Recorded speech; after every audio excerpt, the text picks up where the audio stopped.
Nós consideramos a função f de x dada em partes, né? Então nós temos aqui para x menor do que menos 1, para x maior ou igual a menos 1 menor ou igual a 1 e para x maior do que 1. Ou seja, o domínio da função é o conjunto dos números reais. E ela muda, que é a expressão, né, dependendo em que intervalo nós estamos olhando. E o problema é fazer a análise da continuidade da função f de x nesses dois pontos onde há mudança na expressão da função. Então, aqui no menos 1, menor do que menos 1, ou maior do que menos 1, e aqui no 1 também há uma mudança. Então, o que acontece, né, próximo desses pontos e qual é a conclusão, né, que nós temos sobre a continuidade?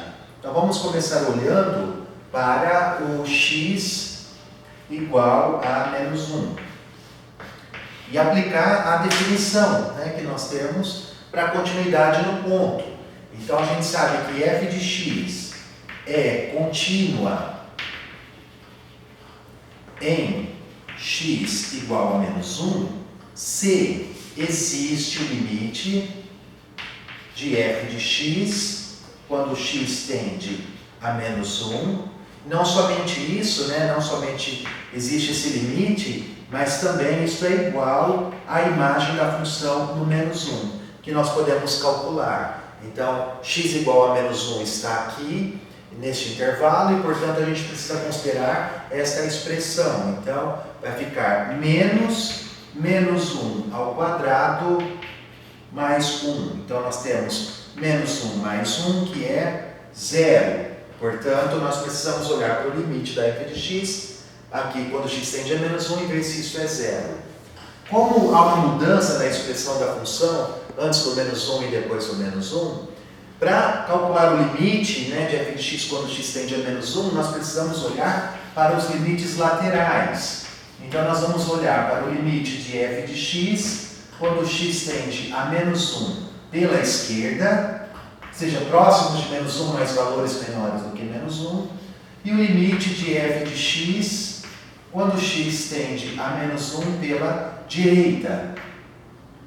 Então, para valores próximos de menos 1, mas menores do que menos 1, ou seja, à esquerda, a expressão da função é módulo de menos x menos 2. Então, aqui nós vamos usar para f de x o módulo de menos x menos 2. E ao calcular esse limite, nós temos o módulo de menos 1 menos 2. Então, nós temos 1 menos 2, que é o módulo de menos 1, que é 1. Daqui a gente já vê, né, que não deu 0, os limites laterais deu 1, então já tem um problema aqui, né, de que ainda que exista o limite, né, talvez ele seja igual a 1, mas não vai ser o 0. Então, já podemos concluir que a função f de x não é contínua no x igual a menos 1. Mas, né, para continuar aqui, vamos ver a direita. À direita nós temos x tendendo a menos 1 pela direita, ou seja, próximos de menos 1, mas por valores maiores do que menos 1. Então nós temos aqui, né, próximos de menos 1, aqui próximos de menos 1 por valores maiores do que menos 1, nós temos menos x ao quadrado mais 1 como função. Então aqui a gente troca a f de x como menos x ao quadrado mais 1, e aí nós vamos ter menos 1 ao quadrado mais 1, que é menos 1 mais 1, 0.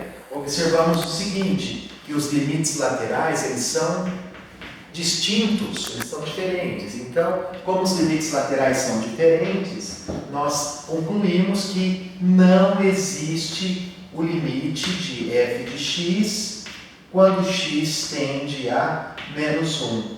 E disso podemos, portanto, concluir que f de x não é contínua em x igual a menos 1.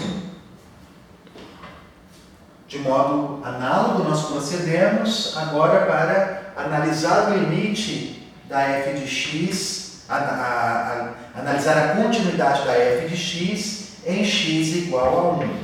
Novamente, né, a definição de continuidade no ponto, f de x é contínua em x igual a 1, se existir o limite da f de x, então nós precisamos olhar se existe o limite de f de x quando x tende a 1 e se isto é igual à imagem da função no 1. f de 1, o 1 está incluído aqui neste intervalo. Novamente, né, nós vamos usar a expressão menos x² mais 1.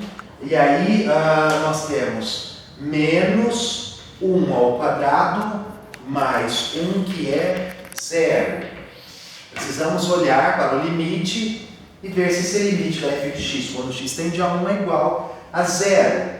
E aí, novamente, né, pensando, né, observando que há uma mudança de expressão da função próximo de 1, então para x menor do que 1 e próximo de 1, eu tenho menos x ao quadrado mais 1. Agora, para x maior do que 1, eu tenho ln de x. Então, para analisar o limite da função próximo de 1, nós precisamos olhar para os limites laterais. Então, vamos olhar o limite de f de x quando x tende a 1 pela esquerda e o limite de f de x quando x tende a 1 pela direita.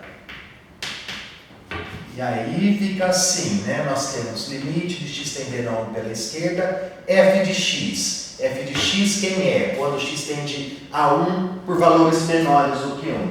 Então, próximos de 1, mas valores menores do que 1, nós temos a f de x igual a menos x² mais 1. Então, aqui no lugar de f de x, nós trocamos por menos x ao quadrado mais 1.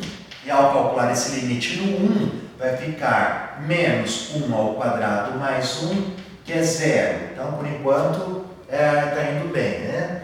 E agora, pela direita, limite quando x tende a 1 pela direita. Quem é f de x quando x tende a 1 por valores maiores do que 1?